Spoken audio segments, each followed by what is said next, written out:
I think we're all being surrounded by a lot of really interesting stories and messages about artificial intelligence or AI. It's really interesting to see where this is going. And I definitely being asked, like, do you use AI when you're doing design work? Or is AI enough to create a design for me? Like if I did it myself, could I use AI to create my home? You know, I look at it like artificial intelligence is another tool in the tool belt. So I think it goes into the mix of how we research ideas, personally. That's what I think of it. Because if you've ever really seen AI generated spaces, they tend to lean into the fantastical, especially right now. And so I literally had a client send me a link to a tool that said, hey, Chris, should I have just done this, or how's it going?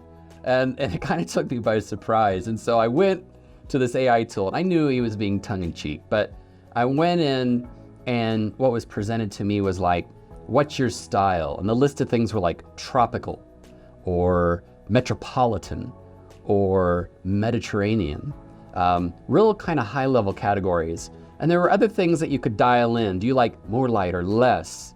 And do you want you know, hardwood floors, or just really basic choices? And so when you fed it all this stuff, all of a sudden it came back with a space that frankly was really fantastical, really interesting. You know, could you implement it? Maybe, maybe not. But I think that it gives your brain a place to go creatively. So I don't think there's anything wrong with that.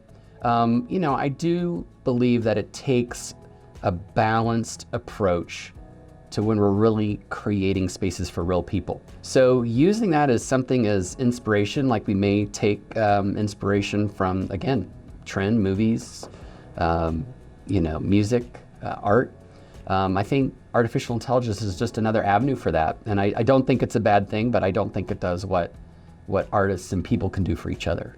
So I think that there is a lot of concern about whether artificial intelligence can take over what, say, an interior designer or an architect or an artist maker can do for people.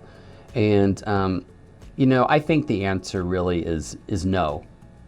And when I think about the process that we use for how we design homes for our clients, is there's so much time spent getting to know who our clients are, which is such a multifaceted and unique thing to each individual. You know, whether single or coupled, family, that just really makes them unique. And if you would just think about how many parameters or things that you would have to give a piece of software to really discover that, it's an infinite list. So I think having that human touch, that human listening, that human interpretation, that's where the art comes from. You know, that's where I think the soul comes from. I think that that's, to me, the biggest difference between something that might be created artificially versus something that I want to create that isn't artificial, that makes your heart sing. And I think that originality and that human touch is the biggest difference. So no, I don't see those things going away. We need that human touch. We need human touch and human connection more than ever.